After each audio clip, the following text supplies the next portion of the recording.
Bonjour, bonjour, bienvenue dans cette nouvelle vidéo où je suis, et comme d'habitude, très heureuse de te retrouver pour un thème qui marche à chaque fois très bien sur ma chaîne. Ce sont des idées de petit déjeuner. Je pense que toi et moi, on est très raccord parce que moi, c'est mon repas favori. Alors ici, tu vas voir que comme à chaque fois, c'est des recettes équilibrées, des choses qui sont pensées pour t'apporter tout ce dont tu as besoin. Les quantités, je le rappelle, sont données à titre indicatif. Moi-même, d'ailleurs, elles varient en fonction des jours.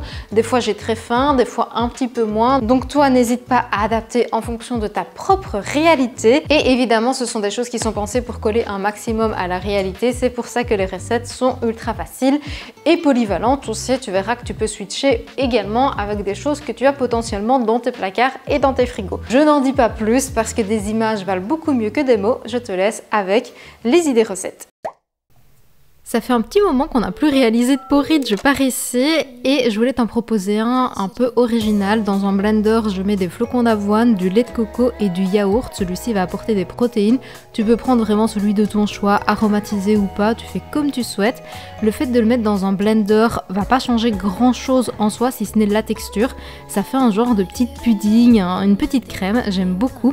Je l'ai garni avec une demi-banane coupée en tranches qui va apporter un bon petit goût sucré, des myrtilles, de la cannelle. Ça, mine de rien, ça a un véritable intérêt pour la santé. C'est antibactérien, anti-inflammatoire et pareil, je trouve que ça apporte ce petit goût sucré sans même en ajouter. Des oléagineux pour les bons lipides et des pépites de chocolat sans sucre ajouté pour la gourmandise. Ce bol est ultra nutritif, ultra complet et... est-ce qu'on se le dit, il est également ultra esthétique, franchement j'adore. Et ce petit déjeuner, tu peux également le préparer en avance.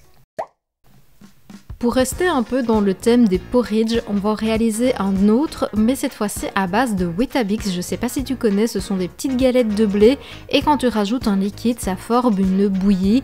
Personnellement, pour rendre la chose un petit peu plus complète, j'aime bien rajouter de la poudre de protéines.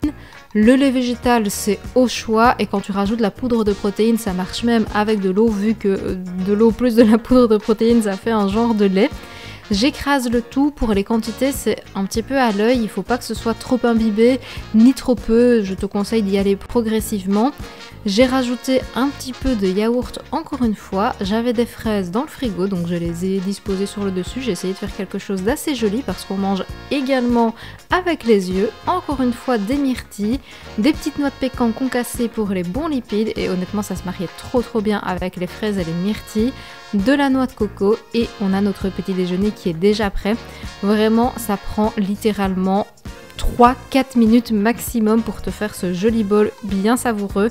Donc le matin pressé, ça fonctionne aussi.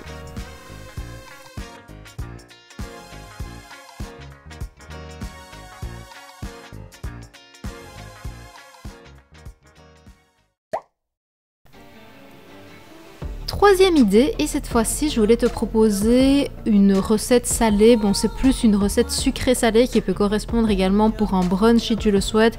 Faudra juste adapter les quantités. Dans une poêle avec un petit peu d'huile, je viens casser 2 œufs. J'ai rajouté du lait végétal sans sucre parce que là je voulais vraiment garder le côté salé. Et puis je me suis pas cassé la tête, j'ai juste mis du sel et du poivre et je les ai cuits en les brouillant un petit peu dans la poêle. J'aime bien rajouter du lait parce que ça apporte cette texture très crémeuse. Une fois qu'ils étaient prêts, je les ai tout simplement disposés dans une assiette. J'ai rajouté de l'aneth. Comme tu le sais, j'essaye de rajouter maintenant des herbes aromatiques à mes repas quand j'y pense. J'ai pris des petites cracottes, ce sont des pains des fleurs. C'est pas comme les cracottes de luxe, ça a vraiment une composition beaucoup plus intéressante parce qu'il y a un seul ingrédient sur l'étiquette et je trouve que c'est super bon. En plus, c'est sans gluten. Je les ai garnis de sel, de poivre avec sur le côté de cheese avec des petits radis. Et j'ai fait également une petite salade de fruits sur le côté, donc fraises, bananes et pommes en petits morceaux.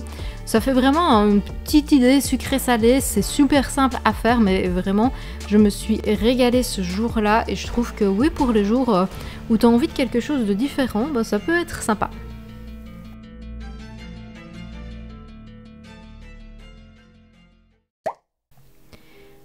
Quatrième idée, et comme tu le sais pour l'instant, je ne sais pas trop d'où ça me vient, mais j'ai une passion pour les smoothie bowls. Dans un bol, je suis venue mettre une banane congelée, de la myrtille, de la poudre de protéines ainsi que de l'eau. Là, tu peux mettre également du lait végétal, tu auras quelque chose d'un petit peu plus crémeux. Et pour la quantité de liquide, ça je sais que vous me le demandez assez régulièrement, ça va totalement dépendre de la puissance de votre blender. Plus il sera puissant, moins vous devrez mettre de liquide pour qu'il puisse bien travailler. Et plus vous aurez cette consistance de glace finalement. C'est là où c'est important finalement d'investir dans du bon matériel. Le mien est un petit peu grand, des fois je regrette de ne pas avoir quelque chose d'un petit peu plus petit, genre un Nutribullet ou ce genre de choses, mais bon, il fait extrêmement bien son travail, il est ultra puissant, donc ça c'est top. J'ai garni encore une fois de petites myrtilles, de granola pour le croquant et de noix de coco pour les bons lipides, et on a un repas ultra complet. Dans les smoothies, je rajoute toujours de la poudre de protéines pour diminuer la charge glycémique. Dernière idée, je m'en suis pas du tout rendu compte au moment de la semaine, mais j'ai mangé finalement beaucoup de fraises et beaucoup de myrtilles. Je viens les couper en petites tranches. Là, on est vraiment sur un repas de la flemme, un repas de la vraie vie. Vu que j'ai repris les petites cracottes pain de fleurs, je les ai tartinées de fromage blanc.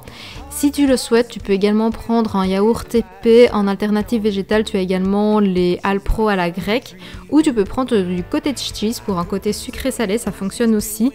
J'ai mis un petit peu de sucrant sur le dessus. J'ai mis également des cacao nips, donc ça c'est des gruaux de cacao pur. C'est pas du tout sucré, par contre ça a ce goût très très fort en chocolat, c'est très riche en magnésium. Et avec les fraises, vraiment ça se marie trop bien. Donc c'est quelque chose que j'aime bien, donc voilà. Et puis c'est un effet très esthétique également. Décidément, combien de fois est-ce que j'ai dit ce mot dans cette vidéo? J'espère sincèrement que cette nouvelle vidéo t'a plu. Comme d'habitude, je te laisse me dire en commentaire laquelle de ces préparations tu as préférée. Moi, j'ai adoré finalement dans les trucs les plus simples, les cracottes avec le fromage blanc et les fraises, c'est ultra frais. Tu peux également la faire par exemple avec des pêches. Il y a un petit filet de sirop d'érable et pourquoi pas des pistaches. Là j'avoue c'est un petit peu plus cher, mais je t'assure que c'est délicieux. Il y a plein d'autres possibilités. Toutes les recettes sont modulables à l'infini, et évidemment si d'autres idées t'intéressent, c'est un thème que je reproduis très régulièrement sur la chaîne, donc n'oublie pas de t'abonner. Je poste tous les mercredis et tous les dimanches à 18 h, plus de contenu exclusif sur Instagram et d'autres idées de petit déjeuner. En attendant et comme d'habitude, prends soin de toi, et sur ce, je te dis santé!